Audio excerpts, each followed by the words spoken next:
I will resign all the positions of the EFF without any hesitation. Mr. Malema, stop deflecting. I'm not deflecting, unless you don't know the concept of deflecting. Wait. This can't be your show. Then say it in suit. It can't be your show. We need to, let's engage. It's my show. I'm the one who's answering questions. We're here for an engagement. If it's your show, we're going to walk out. Don't threaten because you don't have facts. You. That's a fact. You are threatening.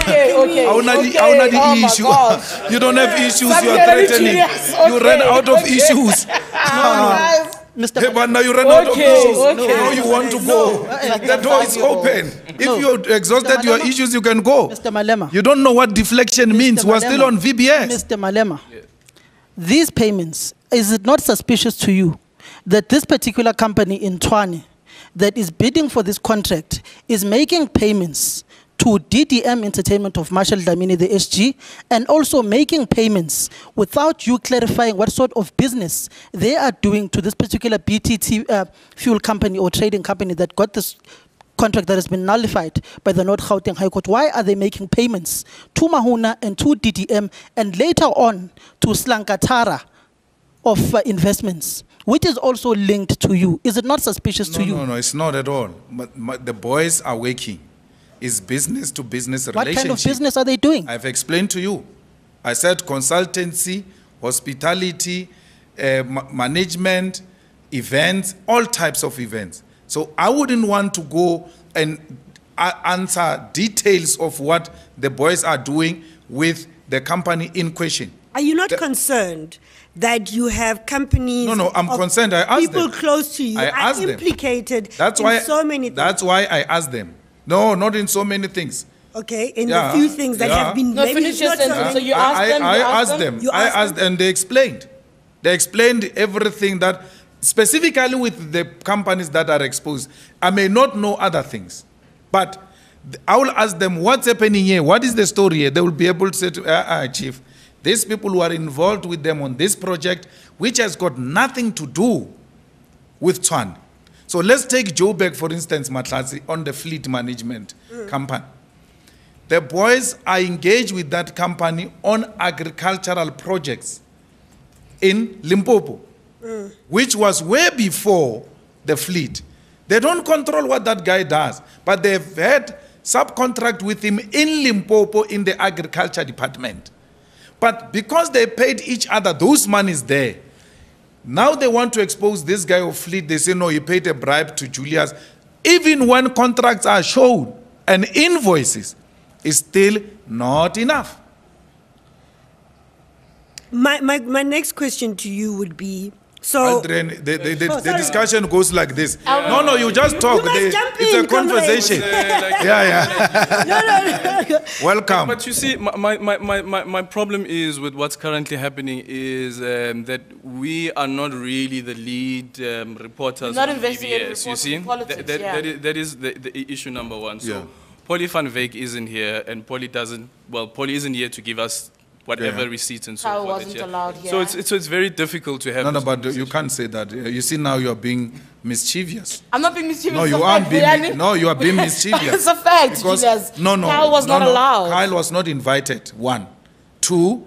When I entered here, I said to Vuyani, if there is a Sunday Times journalist outside, Kyle doesn't work for Sunday Times. I don't know who's that person. I said to them, if there is a journalist, you said Sunday Times when I said yeah. And I said to you, if there is already a journalist here, even if he's not invited, Vuyani, allow that person. I said that. Now, when you create an impression that we blocked people here, you're being mischievous. This is a conversation from last night, Julius. It's not I don't want today. us to be sidetracked because... But I think Aldrin raises an important point. So we are political reporters by our very nature, and we are asking questions that we have based on investigations that our colleagues in the industry have done. And I'm hoping this is just the beginning. You've opened yourself up to be asked questions. I don't think it's an interrogation. I think it's about part of accountability. I'm the one who asked for this. For me, it's an interrogation. No, it's not. I see it as accountability. I wanted to be interrogated. Also, let me just finish, Samkele. Let me just. I don't want prosecutors who walk out. I want to be. But the second part cry of foul. No, I don't want that. The second part of it, which is something I would have raised at the end, but I'm going to use this opportunity, is that Julius, in the past, you have banned the very reporters who have been very critical of you. I'm hoping after this conversation, you will officially announce that all of those publications are no longer banned, and do actually apologize for some of the personal attacks that you have put to them. Because they need to be able to do the investigation, and you need to be able to allow them this opportunity that they ask you questions. You cannot ban people simply on the basis that they are critical of you or you don't like the way they are reporting of you. They are criminals masquerading as journalists. No, but the conversation always goes back to why not take recourse beyond banning. You've got recourse. I mean, you can go to the press ombudsman, you can go to the PCCSA. No, I don't trust those things. I told you, Matlatsi, about Ranjeni. I told you. What's happening today about Ranjeni?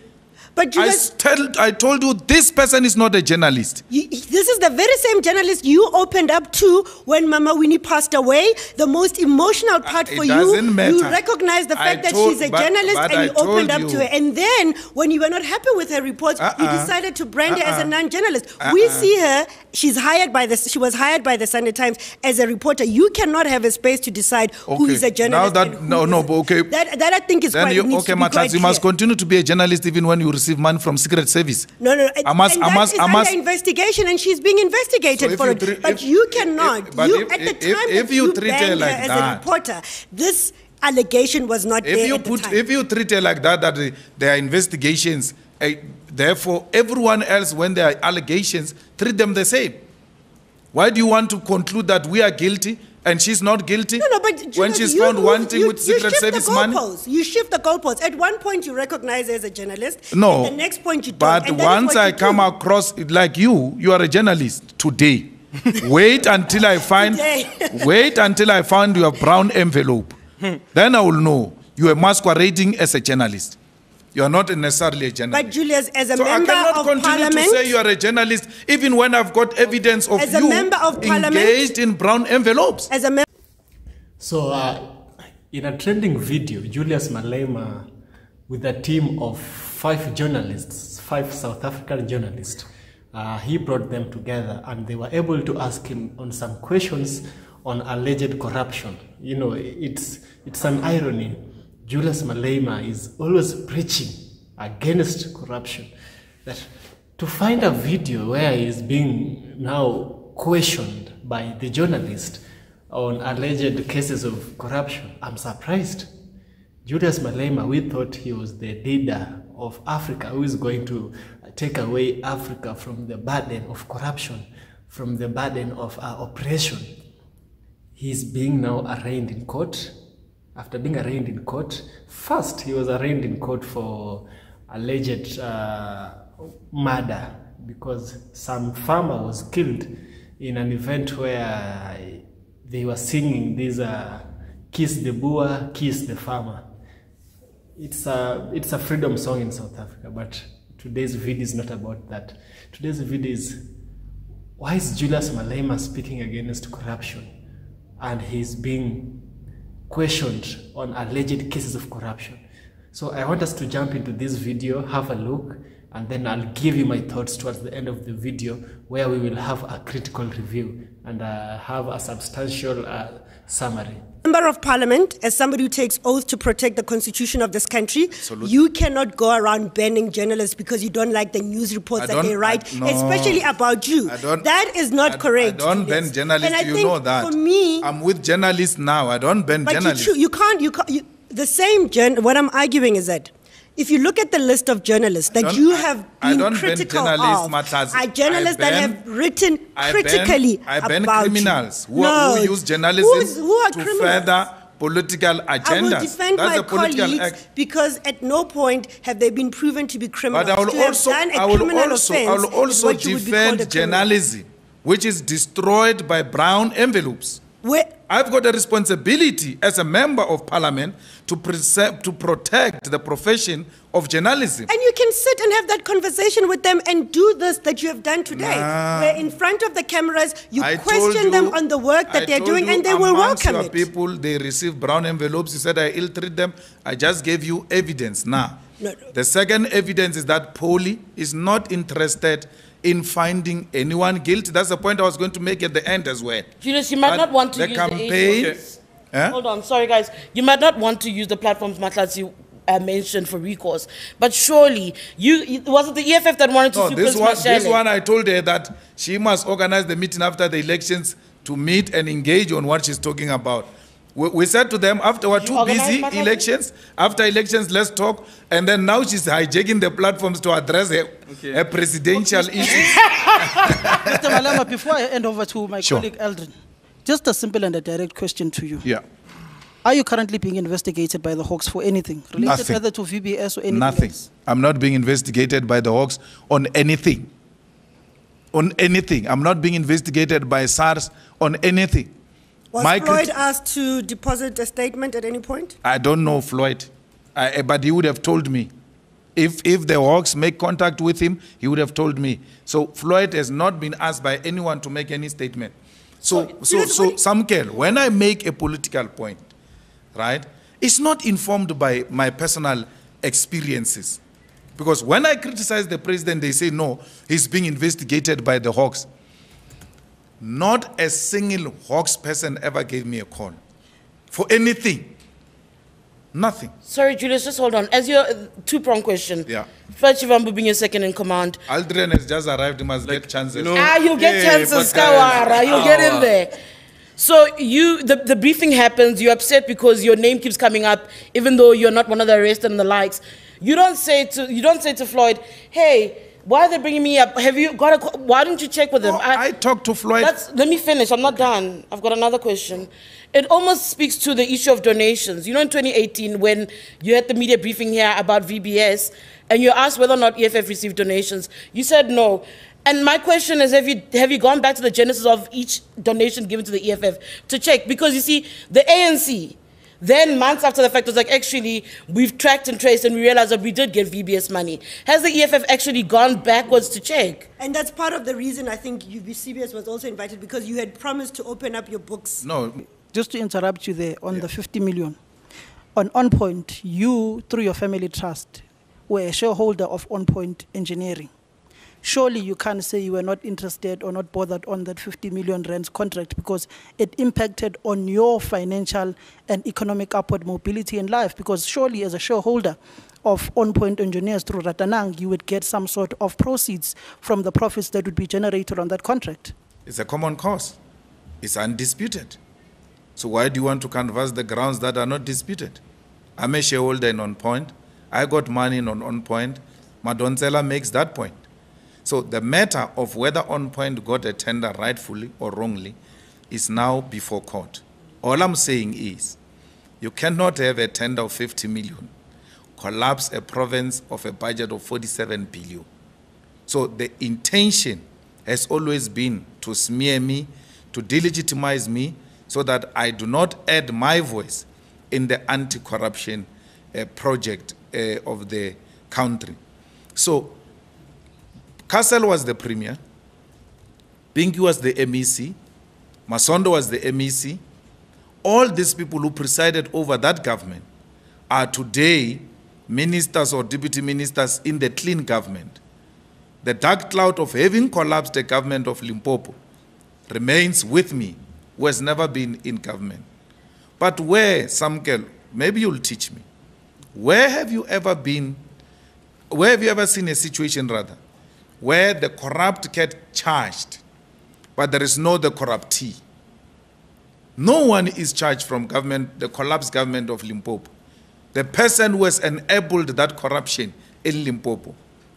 In the indictment on Point, nowhere do they say Malema bribed this one or that one in order to get the tender.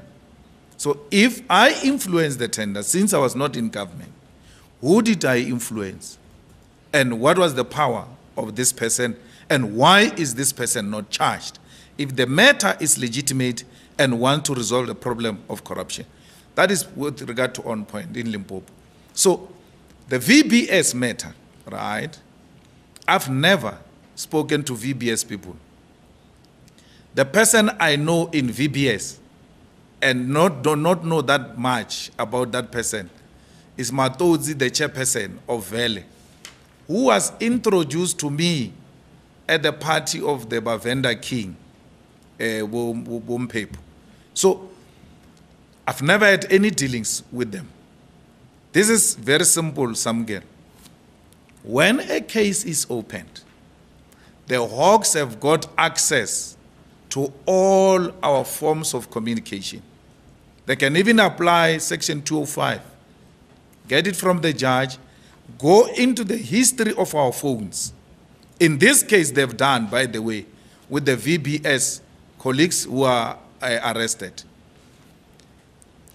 Nowhere will you ever find me in any form of communication with any of the VBS people.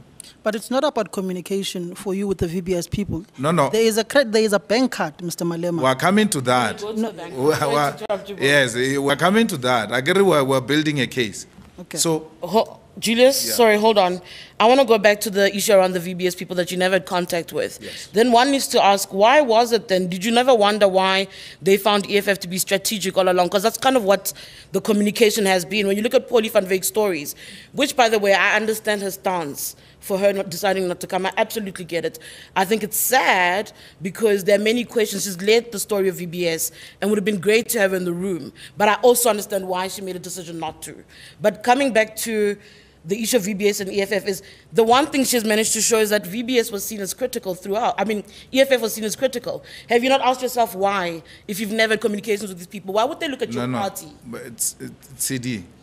Let's not talk general. We're no longer gossiping now. We're dealing with facts. Read an SMS where they said EFF is strategic of Paulie van Wyk. Read it to me. All right, I think there's no any form of communication in Vele, in VBS, in any of the evidence displayed by you where they describe EFF as being strategic. No, not a single one. You are, Julius. Yeah. And perhaps the one SMS that we can go to is the one that Floyd Shivambu sent to the former Minister of Finance, Nene. Yes. And just to quote there, he says, "Greetings, Minister. It looks like VBS will be placed under curatorship, mainly due to something that National Treasury had not clarified in terms of accounts of municipalities," right? Yeah. So this was a clear attempt by the second in command of the EFF to try and influence a decision on putting VBS under curatorship. We also know on record that the EFF played quite a strategic role in terms of communication via a press release where you were very critical of the Reserve Bank putting the bank under curatorship. So there were at least mechanizations by the EFF to stop the bank from being placed under curatorship. You clearly had an interest there. Yes, but you're deflecting. She says there's an SMS. I'll come to that. Okay. There's an SMS that says EFF. It's a strategic entity to be influenced. I'm saying to her, there is no such communication. There isn't. Nowhere can you find a communication that says Julius is strategic, Floyd is strategic, EFF is strategic. There's no such a communication. So if there is no such communication, why now, is it that the EFF opposed on principle? Even now, we still stand by that position that the VBS was supposed to have been rescued because it was one of the black banks. And the VBS should have been given a full banking license. And anyone found to have violated the banking regulations should be charged and blacklisted not to practice banking anywhere in the country. But because even now, Julius, you're still defending the SARB putting VBS under curatorship. I mean, given what we have seen from the forensic report about the great heist, right? How do you, at this point, say the bank should have not put VBS under curatorship when so many people have lost their money? And clearly there was mismanagement of that bank, and there are still hundreds of old people, pensioners who have lost their life savings. And today you're still saying, in principle, they should never have put it under curatorship. I still maintain, rescue a black bank, arrest the criminals, hold them accountable, recover the money, and pay the depositors. But the idea of a black bank being closed under a democratic government, under a government which never established any bank, that bank was established by the Bavenda king, existed under difficult times. Why should it be closed now? Should we just close a bank because there are criminal elements in the banks, or should we arrest the criminal elements? Let's arrest criminal elements and rescue the bank. But part of a curating process is just to ensure that you have a deeper look into what is happening internally. And that's part and parcel of what usually happens. We don't oppose Julius, that. do you now see, though, right, on the one hand, you as a political party and senior members of that political party trying to save this particular bank, and then subsequently reports of you, allegations of you and Floyd in particular having benefited. Do you see why there would be questions around, did you defend it because you knew there were people close to you that were benefiting from VBS and you were trying to protect that, and also by extension, you were also benefiting? No, I see that as trying to silence us in protecting a black bank. So anyone who protects blackness must be labeled as corrupt. And I will never buy into that. I've got no one close to me who benefited from VBS. No one. And I've never benefited from VBS. I'm saying to you, Matlatsi, who are here now, I'm giving you an opportunity to present to me and to the country an evidence of me taking a political position because I'm benefiting out of it. We are the ones who have always fought for black people and Africans everywhere. Mr. Malema, you cannot use the issue of a black face to fight corruption in this instance, because you are basically just deflecting the issue. On the issue of you benefiting from VBS, for instance, there is this bank card that Paulie has done magnificent work on. Wherever you were, be it Cape Town, be it in the land hearings in the Northwest, be it in the Eastern Cape, be it at the Durban July, this credit card is always where you are, and it's Mahuna Investments, which received over 4.3 million rands from Gameka Investments, which got monies from VBS, which is a company owned by Brian Chivambu. So why is this credit card or bank card always where you are? Well, my brother is always where I am. He's a brother of mine. We work together. So there is no problem if his card gets to be used where I am. He is here now. The card might be used somewhere here now. Let's take Durban July, for instance. My brother's company hosted a marquee in Durban July where they sell tickets and they sell alcohol to people.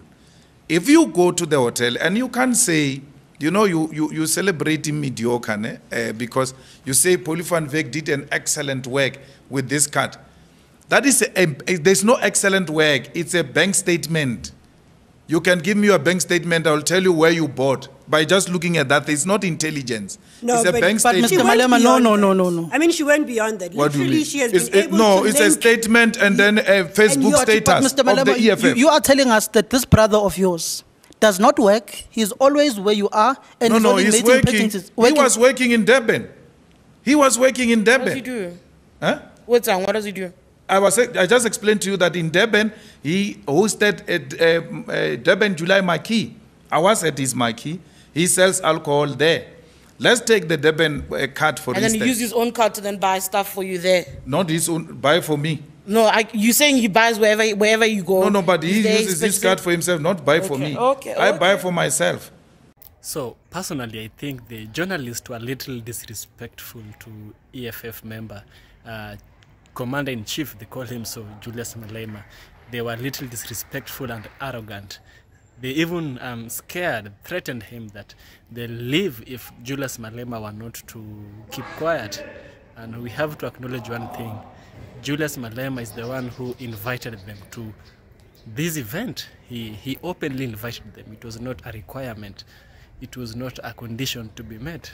However, I find some bright side to all of this, because leaders are now being held accountable, questions are being asked, and this team of journalists showed courage to confront Julius Malema and ask him a question that many would not find the confidence of asking such questions. You know, this is really important, because the skill of journalism is a skill that requires courage.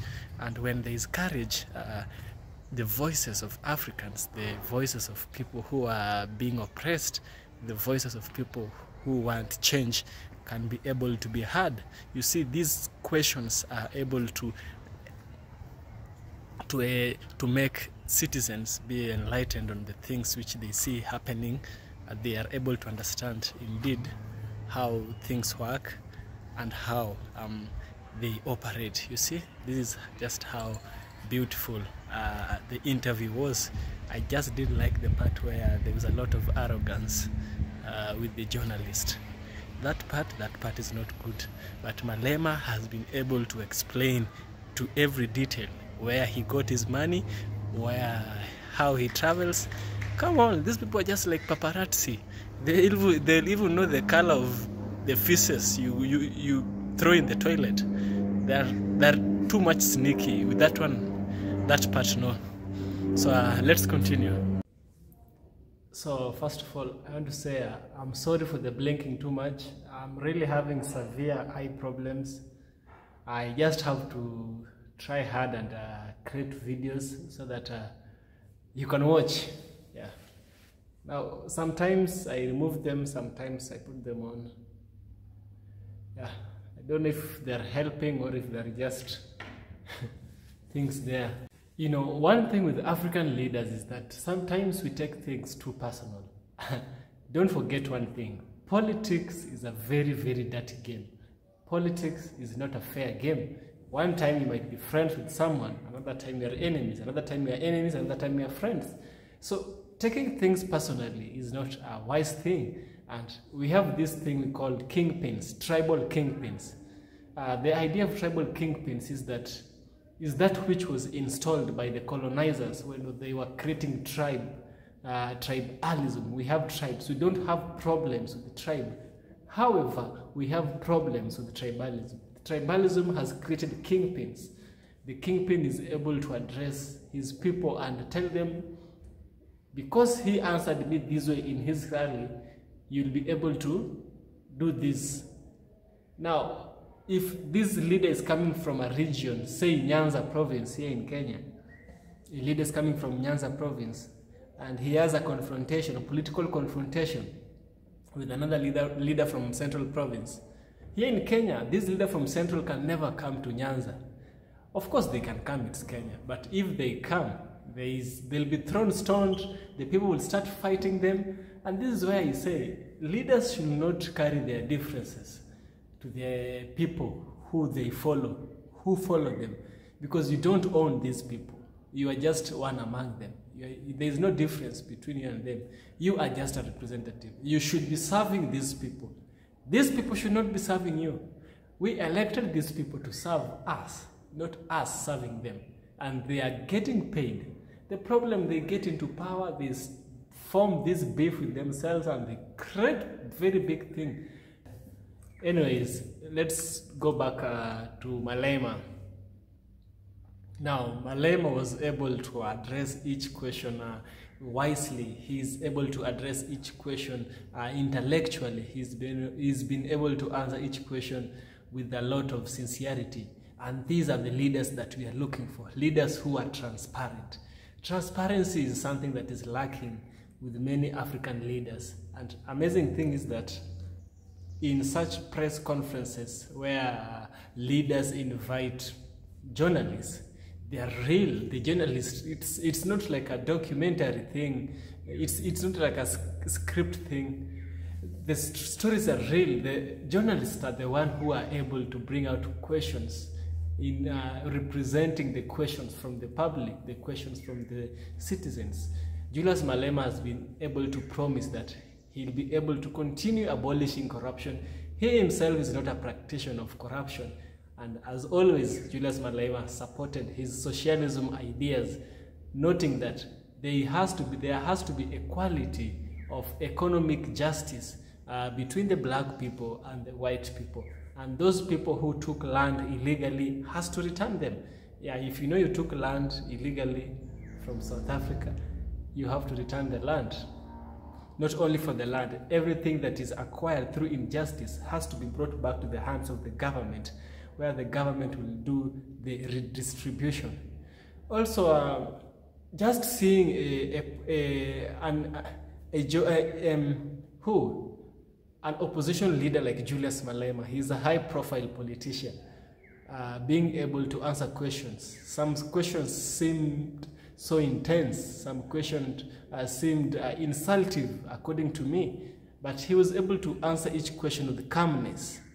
He is able to answer each question without getting emotional with the words or with the actions of the journalist. And these are leaders we are looking for. We want African leaders to be questioned by the journalist. We want African leaders not to kill journalists. Somewhere in Rwanda, not my words, journalists have been disappearing. And these journalists are the people who are able to carry out the truth to the public. They are the people, they are the truth carriers. They carry from this side to that side. Because this video has been documented, it has been documented, Julius Malema has promised ABC. Let's see the result of May. Let's hope everything goes okay. But keep in mind, this is Africa. Let's keep in mind everything goes okay. Let's see if Julius Malema lands to power. Let's see if he will be able to accomplish what he has promised. Let's see if he will be able to do the things he's promising, because he's the hope of Africa. Just when Africans are almost losing hope, Malema has come up and is able to help. He's able to provide a solution to the problem that we are facing today. We want leaders who are transparent. We want leaders who sympathize with the people. And I think Julius Malema, with the words he promises, Africans, we have an added advantage. We have an added value. Let's hope Julius Malema does not move away from his words, and let's hope his family is taken good care of. The bottom line here is just transparency. The transparency that he has is what's really, really important. And this is what we need. A transparent leader is a leader who cares for his people. An accountable leader is a leader who cares for his people. A responsible leader is a leader who is good for his people. I hope we learn, and see you in the next video. We'll be able to talk and have